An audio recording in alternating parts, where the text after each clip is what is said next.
शिवाय नमस्तुभ्यं। भगवान थोड़ी ना कहेगा कि तू मेरे पास में आए तो मेरे चरण की रज लेकर जा। भगवान थोड़ी ना कहेगा कि मेरे पास में आकर तू ये लेकर जा। भगवान तो कहेगा मेरे पास में आया है, मांगना कुछ मत, बस मुझे जो स्नान कराया है मेरा चरणोदक लेकर जा, छीट दे पूरे घर में, संपदा भरना मेरा काम है। जहां मेरी चरण की रज पहुंच गई वहां संपदा स्वतः पहुंच गई, मैं वहां पहुंच जाता हूं। तो चरणों तक ले जा, पर लोग ले जाते हैं, पूजन करते, कलश भी उंडेलते, जल भी चढ़ाते, पर आते समय खाली लेकर आ जाते। भगवान को इतना बुरा लगता, मेरे दरवाजे से खाली जाए, मुझे कितना बुरा लगेगा। जो आए वो भर कर जाए, भले 2 बूंद लेकर आओ, पर उसमें चरणों तक थोड़ा सा लेकर अवश्य।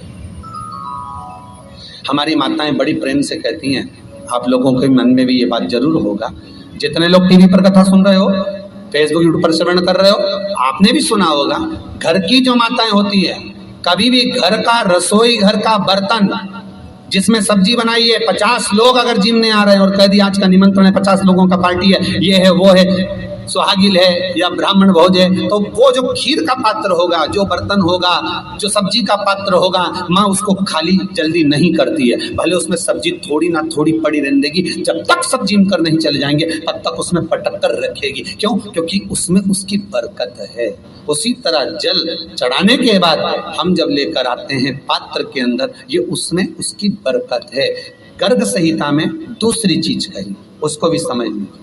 गर्ग संहिता में कहा गया, जब आप घर से जल लेकर जाते हो भरकर, तो ये सृष्टि की जितनी नदियां हैं, पृथ्वी पर जितनी नदियां विद्यमान हैं, जितने तालाब, जितने सरोवर, जितने कुंड, जितने विराजमान हैं, उन सारे तीर्थों का जल जब आप घर से लेकर निकलते हो तो वो तीर्थ का संपूर्ण जल आपके कलश में आ जाता है। और जब आप उस जल को शिव पर समर्पित कर देती हो और 2 बूंद चरणादक लेकर जब जाती हो, तो शिव महापुराण गर्ग संहिता पद्म पुराण कहती है वो जल साधारण नहीं रहता, वो गंगा जल बनकर तुम्हारे घर को पवित्र करने के लिए पहुंच जाता है। वो पवित्र गंगा जल बन, उसको लेकर प्रवेश कर, उसको लेकर पहुंच। 3 तरह का जल शिव को समर्पित होता है, और वो तीनों तरह के जल का अलग अलग भाव है महाराज। पहला जल सादा, घर से पानी लेकर गए, जल लेकर गए, शंकर को चढ़ाया, वो हमने घर का अपना एड्रेस बता दिया, भगवान शिव को जल चढ़ाकर अपने आनंद के लिए शंकर से कुछ प्राप्त कर लिया। दूसरा जल, जल के कलश में थोड़ा सा इत्र डालकर शंकर को जब समर्पित करते हैं, तो महाराज घर में अगर कोई व्यक्ति बहुत रोगीला है, बहुत रोगीला, एक शिव महापुराण में, स्कंद पुराण में, नर्मदा पुराण में, भविष्य पुराण में, अग्नि पुराण में, नारद पुराण में, बरहा पुराण में, वामन पुराण में जितनी चीजें लिखी गई है, एक एक प्रैक्टिकल कर कर देखो, तो शिव महापुराण, स्कंद पुराण का ये भाव याद करिए कि 1 लोटे पानी में इत्र मिलाकर, जल में इत्र मिलाकर, बहुत रोगीला व्यक्ति, बहुत बीमार व्यक्ति है, 1 लोटा पानी उसका हाथ का स्पर्श कराकर शंकर को चढ़ाना प्रारंभ कर दीजिए। महाराज केवल 5 या 7 दिन चढ़ाओ, और वो 7 दिन के बाद में उस बीमार व्यक्ति का क्रम देखिए कि उसमें कितना आराम लगा है। औषधि दवाई काम करना प्रारंभ करी कि ना करी, केवल इत्र समर्पित, इत्र का जल। तो पहला जल सादा, दूसरा जल है इत्र का, और महाराज तीसरा जल जो शिव महापुराण के अंतर्गत कहा गया है, बेल पत्र का जल।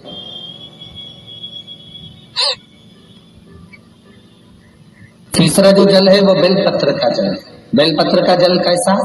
तो महाराज शिव महापुराण की कथा कहती है कि जल के पात्र में एक बेलपत्र अंदर डालकर उस जल के पात्र को ले जाकर शिव को समर्पित करना, अर्थात अपनी मन की कामना भगवान शंकर से कह देना, केवल बेलपत्र के माध्यम, बोलना नहीं हमको कुछ,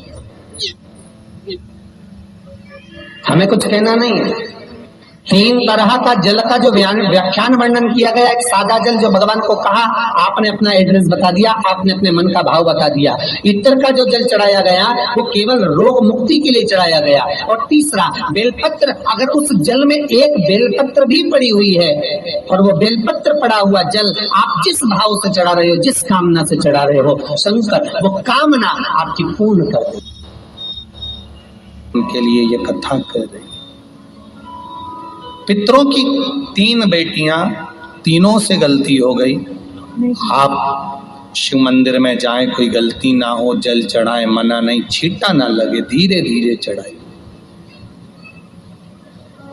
और एक बात अच्छे से ध्यान में रखिएगा, शिव मंदिर से जब भी वापिस आए जल चढ़ाकर अपना फर्ज पूरा अदा कर। फर्ज से मतलब